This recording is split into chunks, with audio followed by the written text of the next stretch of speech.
Shanchay, sira na naman?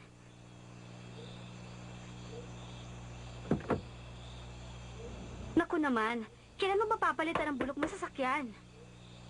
Isipin mo, araw-araw ganito na lang mangyayari sa'yo? Nalilimide ka. O ayan, punasan mo na. Sige na, huwag ka na mahiya. Ah, siya nga pala. Tatak Gucci yung tissue bag na yan. Isoli mo na lang. Kundi dahil sa'yo, nasa Guinness Book of Record na tayo. Lahat ng estudyante nakakotse. Tanging ikaw lamang naka-motorcycle.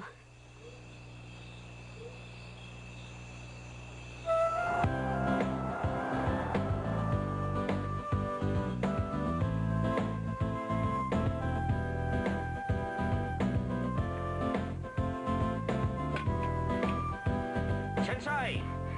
Kumusta? Mabuti naman po, Uncle. Ano? Nasiraan ka na naman? Gano'n na nga po. Pero wala pong anuman. Kaya ko na po itong ayusin. Ah, Uncle, hetong lunchbox ko para sa inyo. salamat, Shanchay. Sige po. Palagay ko ikaw lamang ang nakakaalam sa inyong eskwelahan kung ano ang electric pan.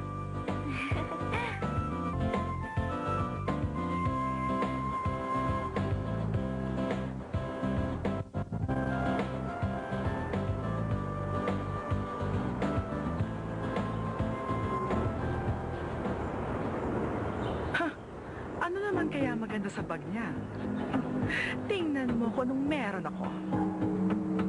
Burberry coat. Meron ka ba nito?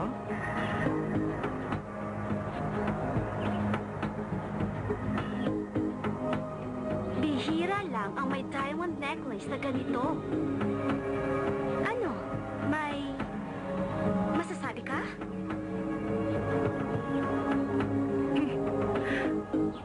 Sandali lang.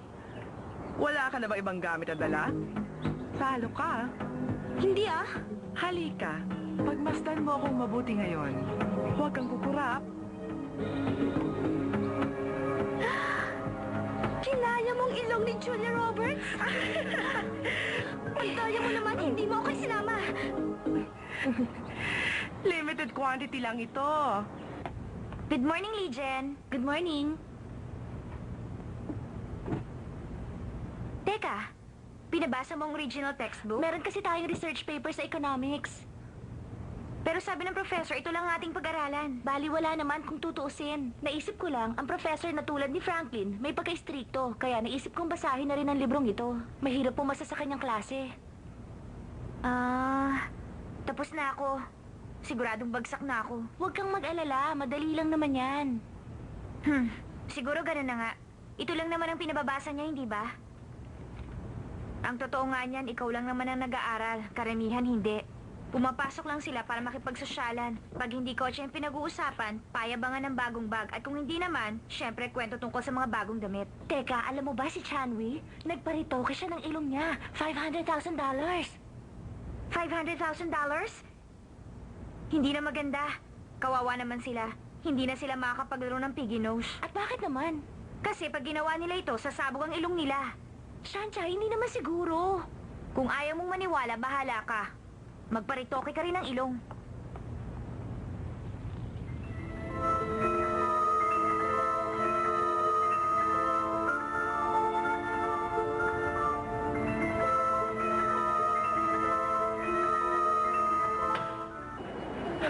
Ang laki na kanya pinayat, hindi ba?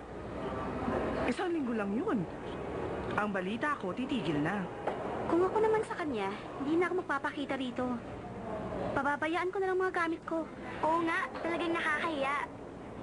Tingnan mo, hindi siya makaharap sa tao. Lapitan mo kaya't kausapin siya. Naku, hindi na lang. Malay natin kung may kinalaman na effort sa kanya.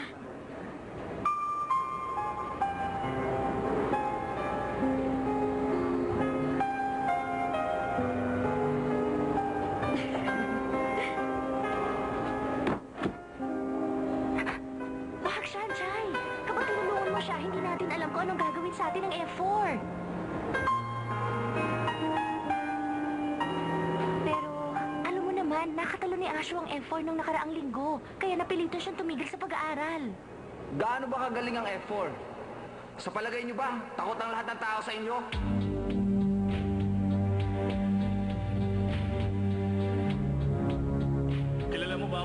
kausap mo? Meron siyang red card. Tayo na. Katalunin ba naman ang F4? Oo nga. Tayo na, baka malahan tayo. Tara.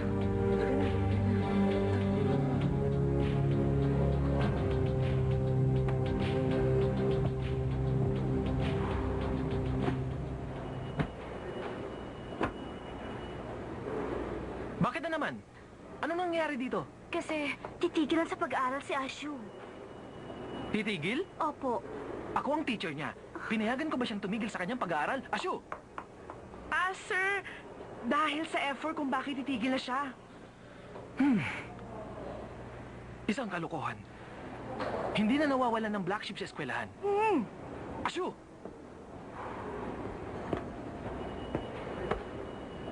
Asyo! Sana magpakabait ka na.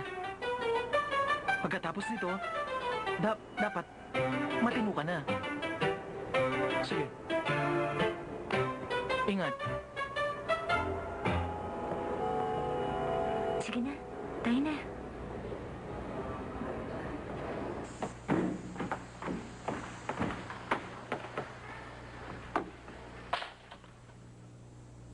Conscience.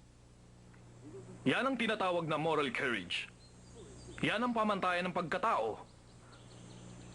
Dito sa bansang China, walang iba kundi si Confucius. Pag-aaralan ng buod ng kanyang ideya. Ang pinakabuod ng ideya ni Confucius ay benevolence. Para matuklasan ang sariling ugali at ganun din ang pag-uugali ng iba upang maging prominente. Bakit, Sanchay? May problema ba? Magbabanyo ako. Magbabanyo? Meron akong tissue paper.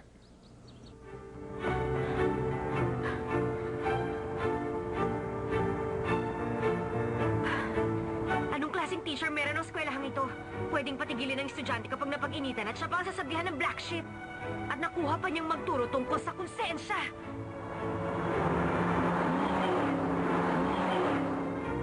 Isang malaking kalokohan ang lahat ng ito. Wala nang matino sa kolehiyong ito. Walang paninindigan, mga takot at walang pakialam sa kapwa. Lalo na ang grupo ng F4 na yan. Sila ang mga morons. Walang kaluluwa. Kayo ang Piggy 4! Pang-aabuso sa kapwa. Kayo nagpapatakbo ng eskwelahan. Mga naghaharing uri. Eh ano naman sa akin ngayon?